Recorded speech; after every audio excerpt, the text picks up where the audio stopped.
Thank you, Mr. Chair. This is working now.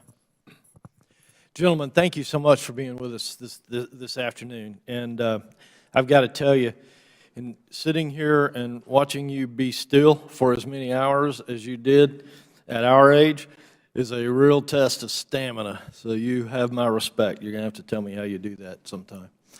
I want to shift gears just a little bit. We talked about fraud and waste, if we may, just for a couple of minutes, to government efficiency.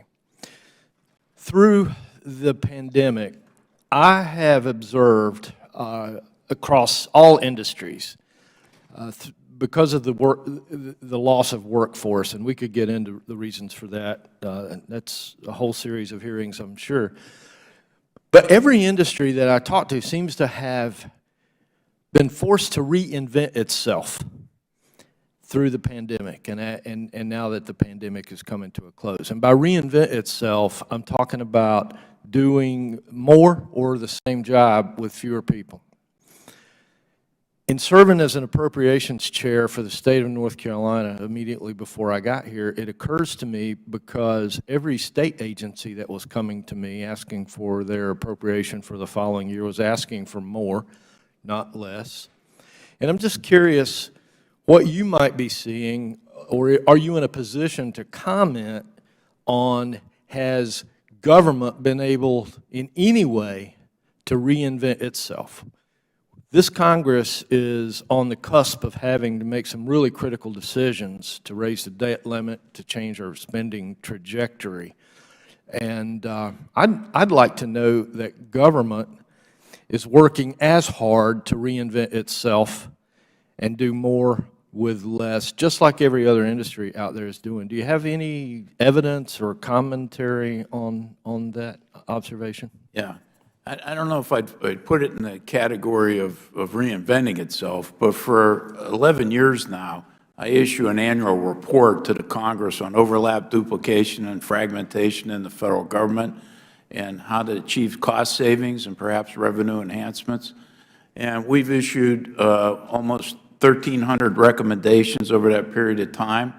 About half of those recommendations have been fully implemented, some partially implemented. To date, there have been financial benefits to the government of over $500 billion, $565 billion. So there are efforts underway, and there are hundreds of other GAO recommendations we have open yet that haven't been implemented that could save tens of billions of additional dollars. Right now, we probably have around 5,000 recommendations implemented. I'll be issuing that report again this spring.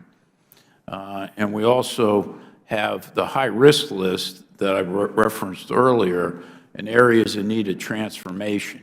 And that program over the last 15 years has saved $675 billion. So there are improvements being made. They're difficult to effectuate, but there's much more that could be done for government to do that. And I think congressional oversight's been key. Where there has been progress, it's been through congressional action for the big dollars.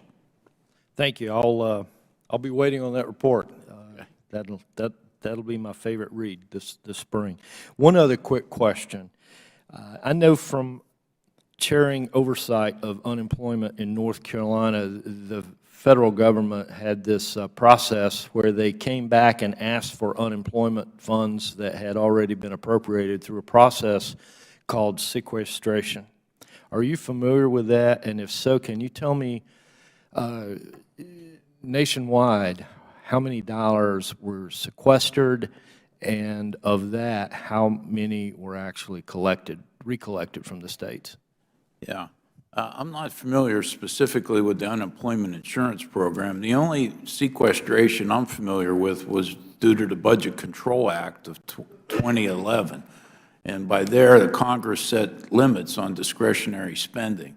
And if the appropriation bills didn't come down to those levels, there was an across-the-board government cut to bring them down to those levels. That happened in 2013 and 2014. And it was like equivalent of, if my memory serves me right, about 7% cut at that time. The gentleman's time has expired. Thank you very much.